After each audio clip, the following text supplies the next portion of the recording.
لیکن وہ سب کر سکتے ہیں، پاکستان کو مغلوب نہیں کر سکتے۔ انہیں اس وادی کی آبادی کتنی ہوگی؟ 35 لاکھ ہوگی، 40 لاکھ ہوگی، اس کے لیے 7 لاکھ فوج رکھنی پڑ رہی ہے، کرفیو لگانا پڑ رہا ہے، انٹرنیٹ بند کرنا پڑ رہا ہے، کنٹرول نہیں ہے، اور 1 لاکھ آدمی مار ڈالے، مارکیٹیں جلا دی گن پاؤڈر چھڑک کے۔ جو کر سکتے تھے وہ کیا، لیڈرشپ برائب کرنے کی جتنی کوششیں ہو سکتی تھی وہ کی۔ اس کے باوجود کیا ہوا؟ کچھ بھی نہیں، بالکل۔ اور وہیں سے آغاز ہوا۔ دیکھیں 256 اضلاع میں شورش ہے، 17 بڑی تحریکیں ہیں علیحدگی کی۔ ایک ریاست نے تو علیحدگی کا اعلان ہی کر دیا، اپنا قومی ترانہ بھی بنا لیا، اور خودکشیاں ہوتی ہیں بھارتی فوج میں جی۔ اس لیے میرا خیال ہے کہ اول تو یہ آسان نہیں ہوگا، پھر یہ کہ عالمی حالات ان کے حق میں نہیں ہیں۔ اب کوئی یہ نہیں کہے گا کہ پاکستان نے کیا ہے، یہ اگر وقتی طور پہ اگر کوئی ان کی مدد کرنے کی کوشش بھی کرے تو میڈیا ایک ایسی عجیب و غریب چیز ہے، یہ ایک مچھلی ہے جو عوامی احساسات کے سمندر میں زندہ رہتی ہے۔ اب کشمیر میں انٹرنیشنل میڈیا کو بات کرنی پڑی ہے نا، کرنی پڑی ہے، بالکل۔ تو اس کو مینیج کیسے کریں گے؟ سب عوامل کسی کے ہاتھ میں نہیں ہوتے۔ اگر فوجی طاقت ہی سب کچھ ہوتی اور جوش و جذبہ ہی سب کچھ ہوتا تو ہٹلر کامیاب ہو جاتا، نپولین کامیاب ہو جاتا۔ تو اس کا کوئی میرا خیال ہے کہ خطرہ تو بہرحال موجود ہے، لیکن بھارت کی کامیابی کا کوئی چانس مجھے نظر نہیں آتا۔ شارٹ ٹرم ہو سکتا ہے، وقتی طور پر انہیں فائدہ ہو۔ کہ پاکستان کے بارے میں ایک بہت پرانی اسٹڈیز ہیں کچھ، جس میں یہ کہا گیا ہے انسٹیٹیوٹ آف اسٹریٹجک اسٹڈیز برطانیہ کی، کہ یہ جب جنگ کا وقت آتا ہے تو پاکستان میں سارے داخلی تضادات ختم ہو جاتے ہیں، درست، اور قوم جو ہے متحد ہو جاتی ہے۔ 71 ایک ایکسیپشنل صورتحال تھی، اس میں ہم نے بہت غلطیاں کی تھی، دنیا ہمارے ساتھ نہیں تھی، ایک پاور ٹرانسفر نہیں ہو رہی تھی۔ اس وقت وہ صورتحال نہیں ہے، اس وقت اختلافات تو ہیں، مگر کیا کریں گی پیپلز پارٹی یا نون لیگ کیا کرے گی، یا جو لوگ مطلب استعمال ہو سکتے ہیں اسفند یار یا چکری وغیرہ کیا کر لیں گے؟ اور تو اپنی پبلک کا سامنا کرنا پڑے گا۔ یہ دیکھ نہیں رہے آپ چند دن سے جنرل مشرف کو ہیرو تو نہیں ہے، مگر جب یہ ایسی بات کہی گئی کہ ایک جج نے جو پریجڈس رکھتے تھے تو اس کا کتنا خوف رد عمل ہوا، 83% لوگوں نے اس کی مخالفت کی، بالکل۔ لہٰذا میرا خیال ہے کہ اگر غلطی کریں گے تو وہ پچھتائیں گے بہت۔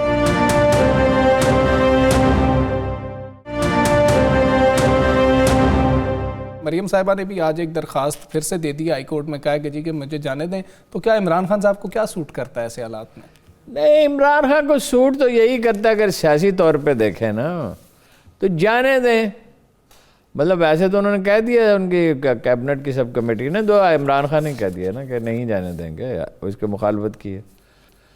تو مگر نواز شریف صاحب چلے گئے، زرداری صاحب کی ضمانت ہو گئی، ان کی بہن کی ہو گئی، خورشید شاہ کی ہو گئی، بالکل ہو گئی۔ اس میں کوئی شبہ ہے کہ خود عدالتوں نے ان کے بارے میں کیا کہا ہے؟ کوئی ڈاؤٹ ہے اس میں؟ تو مریم بھی جا سکتی ہیں کچھ عرصے کے بعد۔ اور پرویز رشید نے کیا کہا ہے کہ ہمارے ساتھ نرمی کی جا رہی ہے، ہم بھی نرمی کر رہے ہیں، ہمیں احتیاط۔ شہباز شریف یہ خواب دیکھ رہے ہیں کہ اگلے برس الیکشن ہوگا، اور وہ اگلے سال کے بس میں الیکشن دیکھ رہے ہیں، اور وہ ذہنی طور پہ تیار ہیں وزیر اعظم بننے کے لیے۔ انہوں نے بڑی لابنگ کی ہے، اسی لابنگ کے نتیجے میں یہ بہت سارے واقعات ہوئے۔ اور میرا یہ خیال ہے، یہ اندازہ میری انفارمیشن نہیں ہے، کہ وہ مریم سے کہیں گے، وہ ان کی کوشش ہوگی کہ وہ مہم میں شریک ہوں، اور موسم بہار جیسے ہی شروع ہوتا ہے تو وہ جلد سے شروع کریں گے اور الیکشن تک لے جانے کی کوشش کریں گے، اور مریم سے کہیں گے کہ اگلی باری تمہاری ہے۔ اب یہ خاندان میں اتفاق ہوتا ہے یا نہیں ہوتا ہے، یہ اہم ہے۔ بہرحال شہباز شریف صاحب تیار ہیں، لیکن اگر تو ایک مڈ ٹرم فیئر الیکشن ہوتے ہیں، پارٹیاں اگری کر لیتی ہے تو ٹھیک ہے، لیکن اگر اسٹیبلشمنٹ حمایت کرتی ہے تو پہاڑ جیسی غلطی کرے گی شہباز شریف کی، کیونکہ شہباز شریف آپ کو پتہ نا وہ ہیں جی، وہ غریب ایک کریکٹر، تاریخ میں ایسا آدمی نہیں پیدا ہوا کبھی۔ یہ نہیں کھربوں روپے کے ان کے اثاثے ہو گئے ہیں، ایک دہلے کی انہوں نے کبھی کرپشن نہیں کی، نہ ان کے صاحبزادے حمزہ نے کبھی کی ہے، نہ سلیمان نے کی ہے۔ مگر یہ ان کے ہاں اگر ایک نوٹ رکھ دیں نا، ڈالر رکھ دیں یا کوئی سونے کا سکہ رکھ دیں تو وہ بچے دیتا رہتا ہے، کوئی اس میں اعظم ہے ان کے پاس۔ اچھا، تو یہ آدمی اگر ہوگا دیکھ کام وہ کر سکتے ہیں، لیکن میں ایک بات آپ سے کہوں، اسٹیبلشمنٹ کو کرپشن سے کوئی پریشانی نہیں، قطعاً ایسی ایک بات ہے، لوگ سمجھتے ہیں کرپشن سے بڑی پریشانی ہے۔ کرپشن تو یہ 1100 اور 1100 روپے جو اسٹیٹ انٹرپرائز میں جا رہا تھا، اس کو روکتے کیوں نہیں ہے؟ اور بہت سی جگہوں پہ کرپشن ہوتی رہتی ہے اور بہت سے لوگ جو ہیں ان کے ساتھ نرمی کی جاتی ہے. اصل میں بات یہ ہے کہ کوئی واضح کسی کے پاس جامع لاہ عملی نہیں ہے. بہرحال شہباز شریف صاحب مینٹلی تیار ہیں اور ان کے بیانیے کی پذیرائی ہوئی ہے. وہ اگر کامیاب ہو جائے, فرض کیجئے میں ابھی تو قبل از وقت کیا کہا جا سکتا ہے اتنا پہلے, یہ بہت قبل از وقت ہوگا, تو میرا خیال ہے کہ چودھری نثار ان کے ساتھ ہوں گے. اچھا, اور الیکٹیبلز کی بڑی اکثریت یہی چاہتی شہباز شریف کو, چونکہ وہ الیکٹیبلز یہ سمجھتے ہیں کہ اسٹیبلشمنٹ کے ساتھ مل کے چل سکتے ہیں. نواز شریف صاحب نہیں چل سکتے. تو نواز شریف صاحب جو دیکھیں ان کی تربیت کی ہے ان کے والد گرامی نے, اور ان سے زیادہ سیکھا شہباز صاحب نے. ٹھیک ہے, نواز شریف نے اتنا نہیں سیکھا. نواز شریف کا مسئلہ کرپشن نہیں تھا, نواز شریف کا مسئلہ ایک بھارت کے ساتھ ان کا رویہ جو انٹرنیشنل ایجنڈا ہے امریکہ کا, اس سے وہ اگری کرتے تھے, یعنی بھارت کی بالادستی قبول کر لی جائے. اس کے بہت سے پہلو ہیں, اگر آپ چاہیں تو میں بیان کر دوں گا. جی. اور دوسرا ہے کہ فوج کے ساتھ خام خواہ کی کشمکش. ایک آرمی چیف ایسا نہیں ہے ان کی زندگی میں, 3 تو انہوں نے خود بنائے. بالکل ایسے. اس کے علاوہ بھی جو تھے کسی کے ساتھ ان کی بنی نہیں. ان کا مسئلہ ہے نفسیاتی کہ ٹانگ اوپر رکھنی ہے, اپنی بات منوانی ہے, نفسیاتی مسئلہ ہے. اس سے وہ نجات کبھی حاصل ہی نہیں کر سکے, خود تنقیدی ہے نہیں. اور اس کے برعکس شہباز شریف صاحب جو ہیں وہ اسٹیبلشمنٹ کے ساتھ مل کے چل تو سکتے ہیں, اور بھارت کے معاملے میں ان کا رویہ وہ نہیں ہے جو ان کے بھائی کا. انہوں نے, آپ نے کوئی ایسی بات سے غیر ذمہ دارانہ بات تو کرتے ہیں جیسے طالبان سے کہہ دیا تھا کہ پنجاب پہ حملے نہ کریں, مطلب باقی 3 صوبوں میں جا کے کریں. تو وہ اس طرح کی بچگانہ بات تو کرتے ہیں, مگر یہ کہ سینٹرلائز بہت چیزوں کو رکھتے ہیں اپنی. اب وقت آ گیا ہے بلدیاتی ادارے طاقتور ہوں, اضلاع کو بجٹ دیا جائے, جیسے صوبوں کے پاس بجٹ آ جاتا ہے, ان کی توجہ ساری لاہور پہ ہوگی اگر فرض کیجئے ایسا ہوتا ہے. ابھی تو یہ مفروضہ ہی ہے, لیکن وہ بہرحال بڑے پر امید ہیں وزیر اعظم. تو ہارون صاحب یہ جو مریم کی خاموشی ہے, اسی لیے نہیں دے رہے نا. دیکھیے نا, نواز شریف صاحب کو بھی ایسا لگتا ہے کہ انہوں نے قائل کر لیا ہے کہ بڑے بھائی چپ رہیں گے تو بچیں گے. اچھا, خاندان میں بھی بیانیہ چل رہا ہے. ہاں جی ٹھیک ہے. ہارون صاحب یہ کہیے کہ میاں نواز شریف کا تو آپ نے ذکر کیا, مریم نواز جو ہیں وہ بھی ضدی ہیں یا پھر وہ حالات سے سمجھوتا کرنا جانتی ہیں؟ نہیں, بہت ضدی ہیں, مگر جب اقتدار ہے کیسی ٹیمپٹیشن ہوتی ہے. عمران خان نے نہیں سمجھوتے کیے, اگر وہ سمجھوتے گننا شروع کریں تو آپ تھک ہی جائیں گے. یہ عمران خان وہ تو نہیں ہے جو کبھی تھا, جو کہتا تھا کہ فلاں وزیر اعلیٰ ڈاکو ہے اور مشرف جو ہے اس کو پھانسی دینی چاہیے, یو ٹرن کی اصطلاح. اور یہ وہ تو جب اقتدار کی ٹیمپٹیشن میں آدمی بہت سے سمجھوتے کرتا ہے. لیکن مریم کے پلے کیا ہے نخوت اور نفرت کے سوا, اور خوشامد پسندی بہت ہے, اور شروع سے مزاج میں بغاوت ہے, اور جو بھی ان کی ذاتی زندگی آپ دیکھ ہی سکتے ہیں. اور غلط بیانی کرنے میں تو کوئی ثانی نہیں نا محترمہ کا, کہ لندن تو کیا میری پاکستان میں بھی کوئی جائیداد نہیں ہے. وہ جو عمران خان کہا تھا ان کو پھر ڈالو اس پہ بے نظیر پروگرام پہ. ہاں جی, بالکل ہی بیچارے بھوکے ہیں. تو ہارون صاحب اگر پہلے تو ساری قیادت باہر ہے, مریم بھی اگر کچھ وقت لگتا ہے اس کے بعد باہر چلی جاتی ہیں, تو ووٹرز کو رام کرنے کے لیے نون لیگ کے پاس کیا ہے, یا ووٹرز بھول جاتے ہیں, عوام بھول جاتے ہیں؟ نہیں, وہ دیکھیے نا, ایک ان کے پاس اپنے پاس کچھ نہیں ہے, کوئی خاص نہیں ہے, سوائے اس کے کہ لاہور اور وسطی پنجاب میں ترقیاتی منصوبے پر کام تو کیا ہے. شمالی پنجاب کو محروم رکھا ہے, جنوبی پنجاب کو محروم رکھا ہے, دوسرے صوبوں کو محروم رکھا ہے. لیکن مخالف کے پلے کیا, پی ٹی آئی کے پاس کیا ہے؟ پی ٹی آئی کے پاس تو پنجاب میں لیڈر ہی نہیں. پی ٹی آئی کے پاس ہے, جب عثمان بزدار ہوگا, عثمان بزدار کے مقابلے میں اگر شہباز شریف ہوں گے تو دیکھیں پنجاب کی تو 60% تو سیٹیں پنجاب کی ہیں.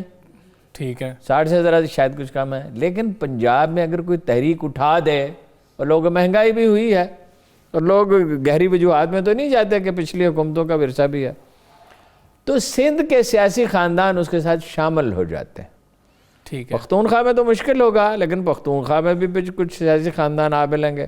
اور بلوچستان ہمیشہ سے منقسم رہا ہے, اور بلوچستان ہمیشہ مرکز کے ساتھ جاتا ہے, جیسے آزاد کشمیر اور گلگت بلتستان مرکز کے ساتھ. ہارون صاحب, بلاول نے بھی کہا ہے کہ صاف شفاف الیکشن کروائے جائیں. کیا پیپلز پارٹی اس پوزیشن میں ہے کہ الیکشن لڑ سکتی ہے؟ بلاول کیا بیچارہ, وہ تو دیکھیے لکھی ہوئی تقریر کرتا ہے, فکر ہے اسے رٹائے جاتے ہیں, وہ بھی بڑی مشکل سے ادا کرتا ہے, اور وہ تو وڈیروں پہ پولیس کے ذریعے اور سول سروس کے ذریعے انتظامیہ کے ذریعے وڈیروں کو گھیر رکھا ہے. وہاں اپوزیشن ویک ہے. مطلب کراچی شہر تو ان کے ہاتھ سے نکل چکا, حیدرآباد نکل چکا, سکھر بھی سمجھیے نکل ہی گیا, میرپور خاص بھی. تو جو اگر کوئی الائنس بن جاتا ہے اپوزیشن کا بر وقت, اچھا, تو سندھ میں بھی ہار سکتی ہے. ہارون صاحب ایک طرف جانا ہے, پھر بات کریں گے کہ وہ کوئی دھمکی پاکستان کو ملی تھی, وہ ملی تھی یا نہیں ملی تھی, اس حوالے سے بھی بات کریں گے. اسٹے ود اس.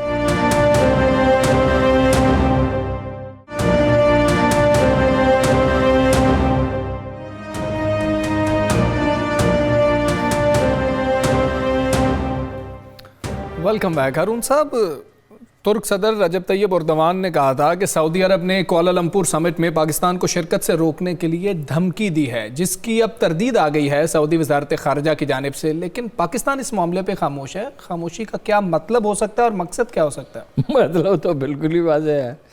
اگر ایسا, یعنی پہلی بات یہ ہے کہ اردوان ایک انتہائی اہم ملک کے سربراہ ہے, جی, طویل عرصے سے حکمران. بالکل.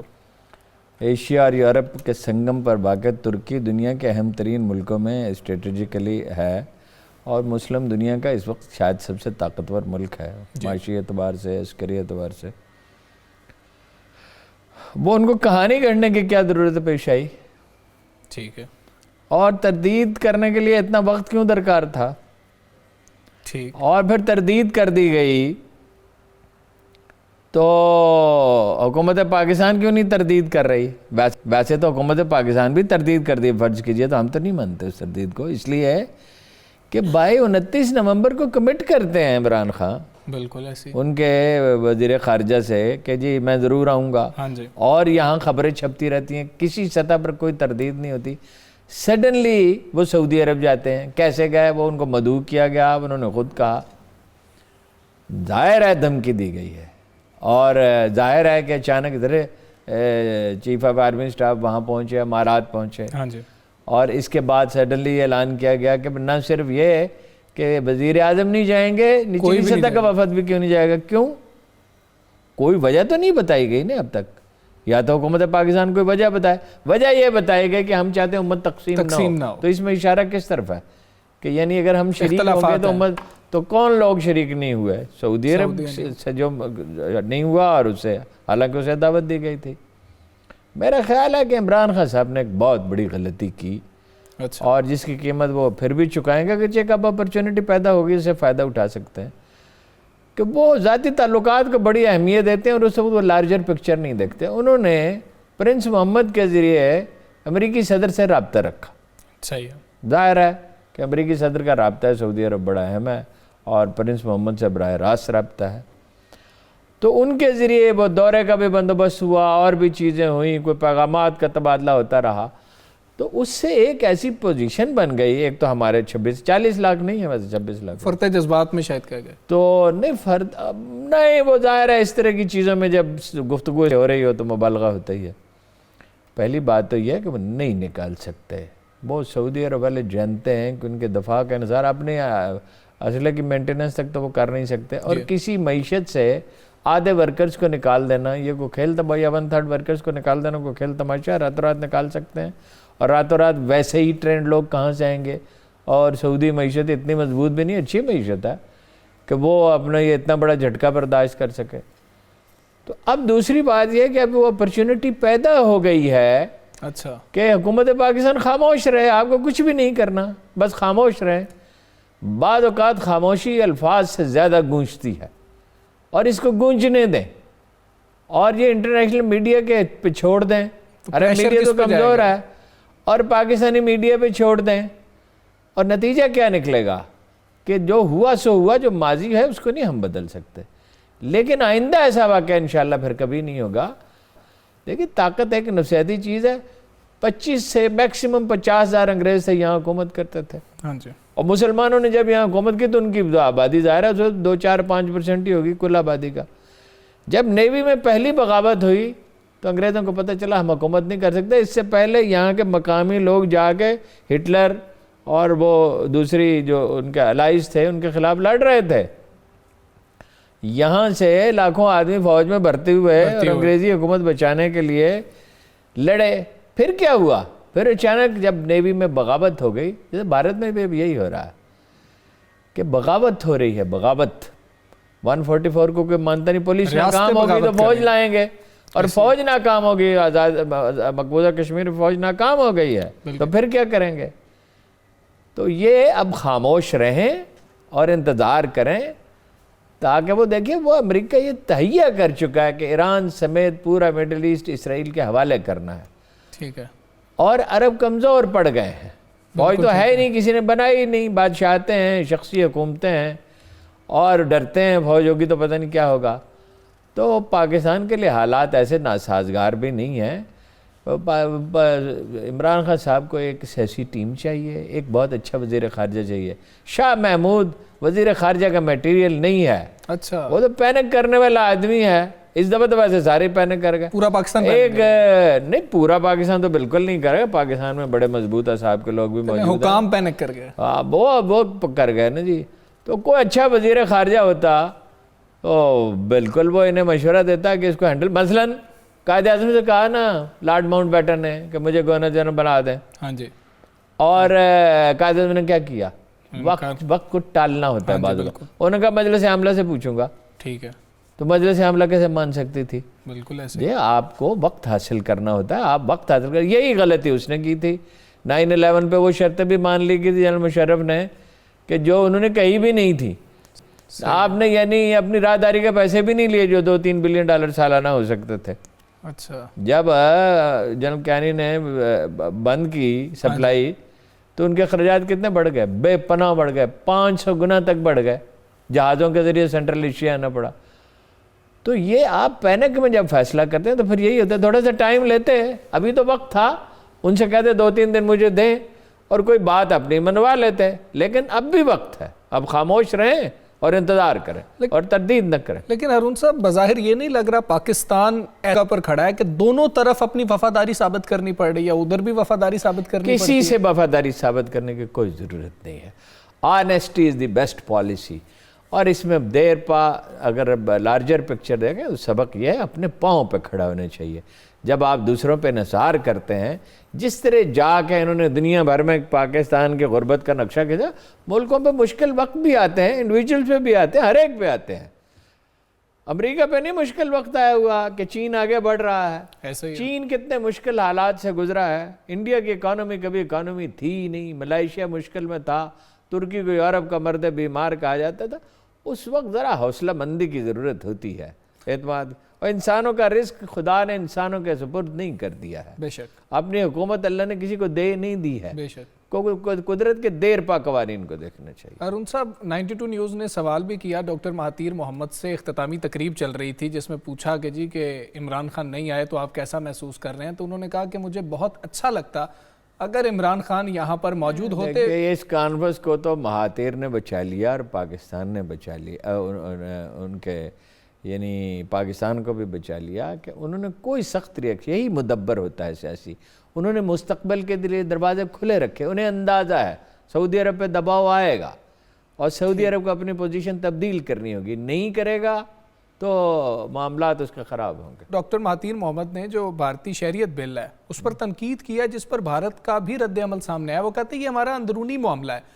بات کرتے ہیں افغانستان کی مائنورٹیز کی، پاکستان کی مائنورٹیز کی، بنگلہ دیش کی مائنورٹیز کی. کیا یہ ان کا اندرونی معاملہ ہے؟ جی اگر ان کا اندرونی معاملہ ہے تو پاکستان پہ $500 ملین بلوچستان پہ وہ خرچ کرتا رہے. پاکستان کی اقلیتوں کو اکسانے کی کوشش کی. پچھلے سال یوم آزادی پہ انہوں نے تقریر کی. مجھے بلوچستان سے گلگت بلتستان میں انہوں نے کیا نہیں کہ مشرقی پاکستان کو لگ گیا. دیکھیے ایک مہاتیر کا ایک تجربہ ہے، اس کے پس منظر میں دیکھیں یہ بڑی اہم بات ہے. ملائیشیا میں بھی اسی طرح مختلف اقوام کے لوگ ہیں. ہاں جی. چینی ہے. کاروبار تو آپ کو پتا چینیوں کے ہاتھ میں تھا، مگر ایک مدبر کی طرح انہوں نے لانگ ٹرم منصوبہ بنایا. مہاتیر محمد کہتے ہیں دونوں چیزیں اہم ہوتی ہیں. معیشت کو بھی سمجھنا ہوتا ہے، سیاست کو بھی سمجھنا ہوتا ہے. پھر مہاتیر محمد کا ورلڈ ویو بالکل کلیئر ہے. وہ مغرب کی بالادستی کو نہیں مانتے. جب 5-6-7 سال پہلے فار ایسٹ کی ساری اکانومی کی وہ جارج سور جو ہے جس سے نواز شریف صاحب مؤدبانہ جا کے ملے تھے، جس نے ایک NGO انٹرنیشنل بنا رکھی ہے جس کا ایجنڈا ہی عالم اسلام کو غیر مستحکم کرنا ہے. تو انہوں نے IMF نے ہیلپ آفر کی تو ہی ریفیوزڈ. اس نے کہا ہم خود کریں گے اور خود جیسے تیسے کر لیا. ٹھیک. مشکل وقت آتے ہیں, مشکل وقتوں میں یہ نہیں ہوتا کہ آپ جھک جائیں, مشکل وقتوں میں یہ ہے کہ قوم کو موٹیویٹ کریں اور اپنا گھر ٹھیک کریں. یعنی یہ جو احتساب کا معاملہ, یہ بار بار ہم کہتے ہیں احتساب ضرور کریں, احتساب تو لازم ہے, اس کو ترک تو نہیں کیا جا سکتا. بے شک. آپ لوٹ مار کا لائسنس تو نہیں دے سکتے, مگر ہر روز اس پہ تقریر کرنے کے یہ نمبر 1 ایجنڈا ہے. نمبر 1 ایجنڈا ہے امن و امان, نمبر 1 ایجنڈا ہے لوگوں کی جان و مال و آبرو کی حفاظت, نمبر 1 ایجنڈا ہے سول اداروں کو طاقتور کرنا, عدلیہ کو بہتر بنانا, چیف جسٹس نے کہا ہے نا, اور پولیس کو ٹھیک کرنا, پٹوار کو ٹھیک کرنا, لوگوں کو کھانے کے لیے روٹی ملے, امن میسر ہو, اور احتساب اس کے ساتھ ساتھ جاری رہے. ہر وقت ایک ہی راگنی, وہ ایک گلوکار تھا, وہ جا رہا تھا, اس کے کپڑے پھٹے ہوئے تھے, اچھا, اور وہ رو رہا تھا. تو کسی نے اس سے پوچھا بھائی کیا ہوا, کہنے لگا پتہ نہیں, لوگوں نے میرے ساتھ بڑی زیادتی کی, میں نے گانا سنایا, لوگوں نے خوب تالیاں بجائیں, کہا دوبارہ سنا, دوبارہ سنا. پھر تیسری دفعہ میں نے, جب میں 18ویں دفعہ سنا رہا تھا تو لوگوں نے مجھے مارا. اچھا. او بھائی ایک گانا 18 دفعہ نہیں گایا جاتا, یہ تو 1800 دفعہ گا چکے ہیں. جی ٹھیک ہے ارون صاحب, بات کو یہیں سے شروع کریں گے, بریک کی طرف جانا ہے, اور پھر چیف جسٹس صاحب جو ہیں وہ نئے آئے ہیں, 27ویں چیف جسٹس ہیں, انہوں نے حلف لیا ہے, اس پر بھی بات کریں گے. اسٹے ود اس.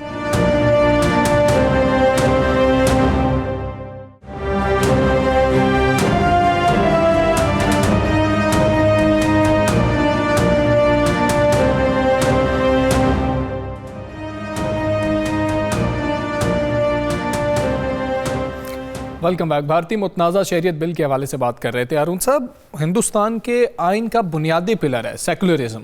کیا آپ نہیں سمجھتے کہ اس بل نے اس کو ہلا کے رکھ دیا, اور صرف مسلمان نہیں ہندو بھی احتجاج کر رہے ہیں؟ نہیں, ہلا کے رکھ دیا, اسے ختم کر دیا, وہ دھاگا ٹوٹ گیا ہے جو اس کو جوڑنا. دیکھیے کپڑے کی سلائی ہوتی ہے دھاگے سے ہوتی ہے.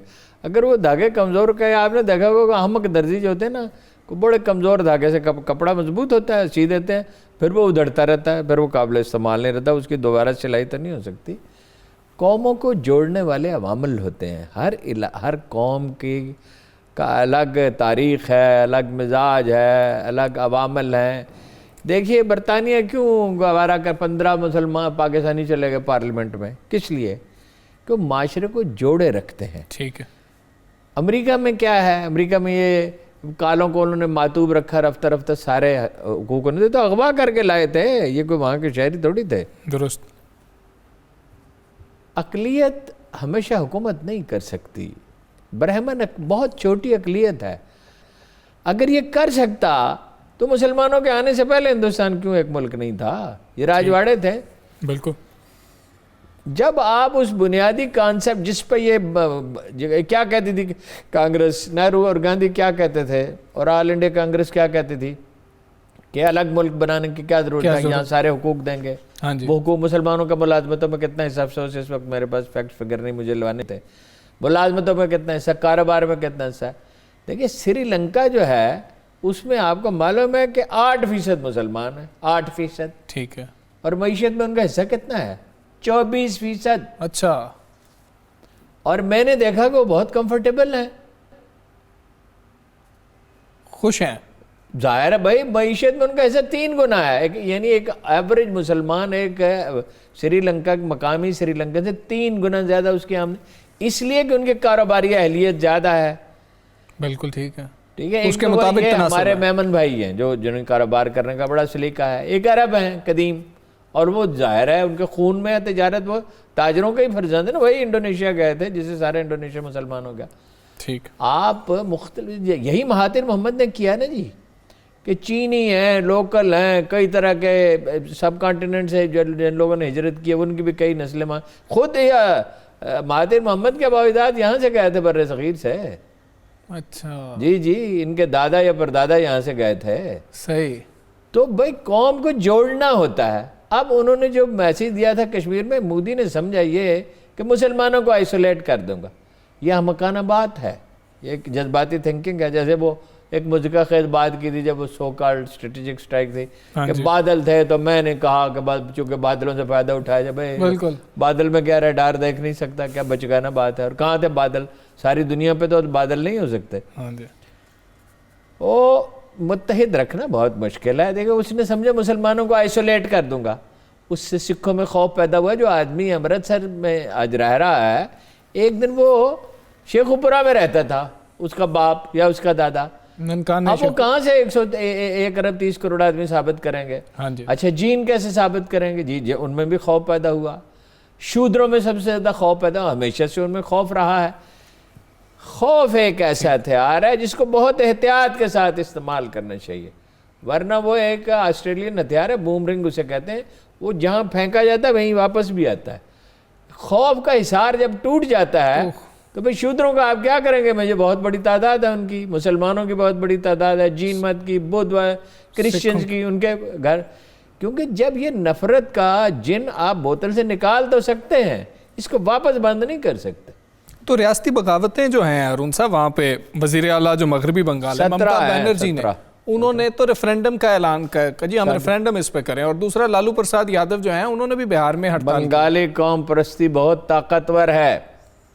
آپ کو یاد ہے کہ 46 کے الیکشن ہوئے تھے تو وزیر اعظم کون تھا متحدہ بنگال کا؟ حسین شہید سہروردی. جی بنگالی اگر بگڑ جائے, بنگالی ہیں سب سے قدیم نسل ایک علاقے میں, بر صغیر میں اگر کوئی قدیم نسل یکجا ہے تو وہ بنگالی ہیں. اگر وہ بگڑ جاتے ہیں اور وہ کہتے ہیں ہم آپ سے الگ ہوتے ہیں, اچھا تو فوج کتنی کوئی 10 کروڑ فوج تھوڑی آپ مینٹین کر سکتے ہیں. 15 لاکھ فوج ہے, 5 لاکھ اور بھرتی کر لیں گے, باقی کتنی کریں گے؟ ٹھیک ہے. پہلے ہی خوف جب نکل جاتا ہے, بھائی کیا ہوا, وہ جو چھوٹی سی ریاست ہے اس کا نام میں بھول رہا ہوں, وہاں 21 لاکھ تو کل آدمی ہیں, مگر ہوتا ہی ہے کہ جہاں جس بھارتی فوجی کو بھیجتے ہیں وہ جانے سے گریز کرتا ہے. لوگوں نے خودکشیاں کی ہیں. ہاں جی خودکشیاں کی ہیں بالکل ایسے. مقبوضہ کشمیر میں بھی خودکشیاں کی ہیں. اچھا جوانوں کا اور افسروں کا رشتہ اچھا نہیں ہے, چونکہ معاشرہ ہے نا برہمن اور شودر کا, تو نوجوانوں سے آپ دیکھتے نہیں ان کے ویڈیو آتے رہتے ہیں, ویڈیو سامنے آتے ہیں, آتے رہتے کہ یہ دال ہے جو ہمیں کھانے کے لیے دی جا رہی ہے. میں دیکھیے پاکستانی فوج کا کلچر بالکل دوسرا ہے. جوان اور افسر کا رشتہ بڑا مستحکم ہے. یعنی ساری دنیا میں بلکہ پوری ماڈرن ہسٹری میں افسروں کی شہادت کا جو ریکارڈ ہے, تناسب ہے, پاکستان میں سب سے زیادہ ہے. اور کھانا وہ اس نے کہا یا خان ہے گورنر مالک سے کھانا کھا رہا تھا وہاں مشرقی پاکستان میں, تو گورنر ہاؤس میں اور پریزیڈنٹ ہاؤس میں باورچی بہت اچھے ہوتے ہیں, پرائم منسٹر ہاؤس میں بھی آبویسلی صحیح ہے, نسل در نسل چلتے ہیں. تو اس نے کہا کھانا کیسا ہے؟ اس نے کھانا بہت اچھا ہے. اچھا لیکن اگر فوجی میس کی دال مل جائے تو کیا کہنا. ٹھیک ہے. دیکھیے وہ کھانا انہیں اچھا ملتا ہے, انہیں بڑے تمیز سے بلایا جاتا ہے. یہ آپ نے کبھی تھانے میں جانے کے اتفاق ہو اگر آپ کو, وہ کہیں گے ملازم کو بلاؤ, ملازم کو بلاؤ, یعنی ایک کانسٹیبل کو بلانا ہوگا. اچھا اور فوج میں اول تو وہ نام لکھے ہوتے ہیں, لیکن اگر نہ معلوم ہو نام, دور کھڑا تو اس کہتے ہیں شیر ادھر آؤ, شیرہ ادھر آؤ. پاکستانی فوج کا کلچر دوسرا ہے, انڈین فوج کا کلچر دوسرا ہے. وہ یہ ٹھیک ہے کہ وہ اتنا بڑا ملک ہے کہ وہاں مارشل لا نہیں لگا, سیاسی جماعتیں مضبوط ہیں, جو اچھی بات ہے, لیکن یہ وہ فوج نہیں ہے. پھر اس میں سکھ ہیں, اس میں دوسرے لوگ ہیں, بالکل ایسے. تو کیا کریں گے؟ تو گولڈن ٹیمپل کا نتیجہ کیا نکلا تھا؟ بھی ٹھیک ہے ارون صاحب, وہ خود اندر سے جو ہے انتشار کا شکار ہو چکے ہیں. ارون صاحب ایک اور تبدیلی آئی ہے, جسٹس گلزار احمد صاحب نے آج حلف اٹھایا ہے چیف جسٹس آف پاکستان کا. جسٹس آصف سعید کھوسہ جو ہیں وہ سبکدوش ہو گئے ہیں. آپ ان کا بطور جسٹس, جسٹس آصف سعید کھوسہ کا بطور جسٹس اور بطور چیف جسٹس جو ان کی خدمات ہیں, ان کو کیسے دیکھ رہے ہیں؟ دیکھیے وہ تو یہ پرفارم کریں گے تو پتہ چلے گا نا. وہ مجھے تو بہت افسوس ہے, میں نے کل بھی آپ سے کہا, میں دل کی گہرائیوں سے جسٹس کھوسہ کی عزت کرتا ہوں. پڑھے لکھے آدمی ہیں, شائستہ آدمی ہیں, کمپوزڈ آدمی ہیں, ترتیب ہے, 4 کتابیں لکھی ہیں, ایک چھوٹے سے گاؤں سے نکلے, ٹاٹ سکول پہ پڑھے, وہ بھی ان کے بھائی بھی. لیکن آخر میں ان سے کچھ بے احتیاطیاں سرزد ہوئیں. انہوں نے کچھ ریمارکس ایسے دیے, کچھ اشارہ دیا کہ بھائی جنرل کو سزا دی جائے گی. بھائی سزا دینا تو جو آدمی سن رہا ہے اس کا کام ہے. پھر یہ اس کو ڈریگ کیا اس معاملے کو, چیف آف آرمی اسٹاف کے مسئلے کو. عدالت کو حق تھا نوٹس لینے کا اور یہ کہنے کا کہ کلیئرٹی ہو, مگر اس کو اتنا رگیدنے کی ضرورت, اس کو رب کرنا کہتے ہیں. ایک چیز کو رگیدنے کی ضرورت نہیں ہوتی. بہرحال وہ چلے گئے, ان کا دور ختم ہوا, تاریخ اس پہ اپنا فیصلہ دے گی. جسٹس گلزار کے بارے میں یہ سمجھا جاتا ہے کہ باریک بین بہت ہیں. اچھا. اور محتاط بھی ہیں. دیکھیں جنرل مشرف کے دور میں جج بنے, محتاط آدمی بن سکتا تھا. صحیح ہے. اور مطلب یہ ضیاء الحق کے دور میں وکالت شروع کی، وہ آسان کام نہیں تھا، اور اب اس وقت ہیں جب یہ اتنے نازک مقدمات سامنے اور بہت نازک کیسز انہوں نے سنے ہیں، اور اس میں جہاں کہیں کسی نے زیادتی کیا ہے، سی ڈی اے نے، کراچی الیکٹرک نے یا ڈی ایچ اے نے ایون، انہوں نے دیکھا اپنی حدود سے تجاوز کیا تو بڑی جرت سے انہوں نے ان کا محاکمہ کیا، اور یہ اشارہ انہوں نے دیا ہے کہ سو موٹس لیے جا سکتے ہیں، از خود نوٹس لیے جا سکتے ہیں، اور اعتدال کے ساتھ لیے جائیں تو اچھا ہے، بعض چیزیں اہم ہوتی ہیں اور ان کا لینا چاہیے، باقی تو وہ پرفارم کریں گے، تاثر ان کے بارے میں بہت اچھا ہے۔ تو ارون صاحب، آصف سعید کھوسہ صاحب نے کوئی از خود نوٹس نہیں لیا ہے، اور اس کے بعد لیا انہوں نے یہ آخر میں نہیں، وہ انہوں نے کہا کہ میں نے از خود نہیں لیا، وہ تو نہیں، وہ تو درخواست تھی نا، اس نے تو واپس ہی لے لی، تو از خود نوٹس ہی تھا، کم لیے، ٹھیک بات ہے۔ تو کچھ ایسا ایکسٹرا اس میں پاکستان کا جو معاشرہ دیکھیے نا، ججوں کی تو تعداد ہی بہت تھوڑی ہے، اسے 3 گنا ہونی چاہیے، تربیت بھی جیسی ہونی چاہیے ویسے نہیں ہے، بہتر ہونی چاہیے، تفتیش کا نظام اچھا نہیں ہے، پولیس مدد نہیں کرتی، پھر وکیل سب سے بڑی رکاوٹ ہے، تو ایک بڑی ہمالین ٹاسک ہے، یہ بہت جد و جہد کی ضرورت ہے، یہ بتدریج ہی ٹھیک ہو سکتا ہے۔ جو لوگ کہتے ہیں نا کہ راتوں رات ٹھیک ہو جائے، یہ انقلاب سے زیادہ احمقانہ لفظ میں نے نہیں سنا۔ انقلاب روس سے روس کو کیا ملا تھا؟ تباہی آئی تھی، ورنہ وہ صنعتی عہد میں داخل ہو رہا تھا۔ اور انقلاب فرانس سے فرانس کو کیا ملا تھا؟ اور انقلاب ایران سے ایران کو کیا ملا ہے؟ انقلاب کوئی چیز نہیں ہے، تجریز ہے۔ قوموں کی تعلیم ہونی چاہیے، اخلاقی تربیت ہونی چاہیے، بتدریج چیزوں کو بہتر بنانا چاہیے۔ ہمارا عدالتی نظام گلا سڑا ہے، اہلکار تقریباً سب رشوت لیتے ہیں، اور نچلی عدالتوں کا کوئی حال ہی نہیں ہے، ایک کیس مدتوں چلتا ہے۔ یہ بہار میں انہوں نے کامیاب تجربہ کر لیا، 2-3 مہینے میں فیصلے ہو جاتے تھے نتیش کمار کے، تو یہاں کیوں نہیں ہو سکتا؟ بتدریج ہو سکتا ہے۔ ماڈل کورٹس بنائی ہیں، وہ ماڈل بڑا اچھا کیا بہت، اور ان کو باقی رہنا چاہیے۔ انہیں وکیلوں کو تو پسند نہیں ہے ماڈل کورٹس، اس لیے کہ وہ فٹافٹ وہ جو ڈاکٹر ہوتے ہیں نا، یہ کچھ سروے ہوئے ہیں، کوئی 30% میں یہ کمپنیاں ہیں جو دوائیں بنانے والی ہے ڈاکٹروں کو دیتی ہیں، اگر ان کی بعض ڈاکٹروں کو، بہت بڑی تعداد ہے۔ دیکھیے وکیل تو مقدمہ کھنچتا چلا جاتا ہے تو اسے فیس ملتی ہے، وکیل کا انٹرسٹ نہیں۔ جس طرح سیاستدان کا کوئی انٹرسٹ نہیں ہے کہ عوامی مسائل حل ہو جائیں، مسائل رہیں گے تو اس کی اہمیت رہے گی، ان کا کوئی وہ خواہش نہیں ہوتی کہ مقدمے کا فیصلہ ہو جائے، یہ تو لٹکانے کے حق میں ہے۔ اور پاکستانی جج ویسے بہت ایک پہلو اچھا بھی ہے، بہت محنت کرتا ہے، دنیا سے اوسطاً 2 گنا 3 گنا زیادہ مقدمات کے فیصلے کرتا ہے، اس پہ بوجھ کم ہونا چاہیے، ججوں کی تعداد بڑھنی چاہیے۔ اکیلا چیف جسٹس کیا کرے گا؟ یعنی کھوسہ صاحب نے کوشش کی، نئی ٹیکنالوجی سے کام لیا اور یہ عدالتیں بنائیں، مگر اتنا نتیجہ اچھا ہوا، بہتر ہوا، مگر یہ ہے کہ ججوں کی تعداد بڑھانی چاہیے، اس پہ چیف جسٹس کو اصرار کرنا چاہیے ذاتی طور پہ بھی، اور بار کے ذریعے بھی دباؤ ڈالنا چاہیے۔ باقی یہ میں نہیں مانتا کہ میری سمجھ سے باہر آئی ہے کہ یہ 2 پہیے ہیں، وہ بار ایسوسیشن تو انجن بننے کی ہر دفعہ کوشش کرتی ہے، کبھی پہیہ بھی انجن بنا ہے۔ جی ٹھیک ہے ارون صاحب، آگے چلیں تو فضل الرحمان صاحب نے ایک فیصلے کے حوالے سے کہا یہ کوئی پنچایت کا فیصلہ نہیں ہے جس طریقے سے کر رہے ہیں، آپ کیسے دیکھتے ہیں؟ نہیں، میں بالکل ٹھیک کہا ہے، وہ ایک آدمی کا فیصلہ نہیں، اب سپریم کورٹ کا فیصلہ ہے، مگر مولانا فضل الرحمان اس میں شریک تھے۔ مولانا جب انہوں نے فوجی وردی اتارنے کا وعدہ کیا اور یہ کیا، تو یہ احتساب سب کا ہوتا ہے، تو مولانا فضل الرحمان کا بھی ہونا چاہیے۔ مولانا فضل الرحمان یہ ان لوگوں میں سے ہیں جو یہ سمجھتے ہیں اس قوم کا کوئی حافظہ نہیں ہے۔ ہمیں یاد ہے سب ذرا کہ انہوں نے کس طرح ان کو صدر بننے میں دوسری دفعہ مدد دی تھی۔ جی ٹھیک ہے ارون صاحب، اکرم شیخ صاحب کے گھر ڈکیتی ہوئی ہے، 2-2.25 گھنٹے تک وہ کہتے ہیں ڈاکو اندر رہے ہیں، اور پھر 6 لاکھ جو ہے وہ کچھ لے گئے ہیں، کاغذ لے گئے۔ بھائی وہ کاغذ تو عدالت میں کوئی بھی حاصل کسی وقت بھی کر سکتا ہے، وہ تو کاغذوں کا کیا مسئلہ تھا؟ ضمنیہ بھی سب کچھ اندر، ہر چیز کی تو ریکارڈ ہوتا ہے۔ تو شیخ صاحب کو کچھ شاعری کی عادت بھی ہے، واقعہ تو ہوا ہوگا، میں نہیں کہہ سکتا، تفتیش ہوگی تو پتہ چلے گا۔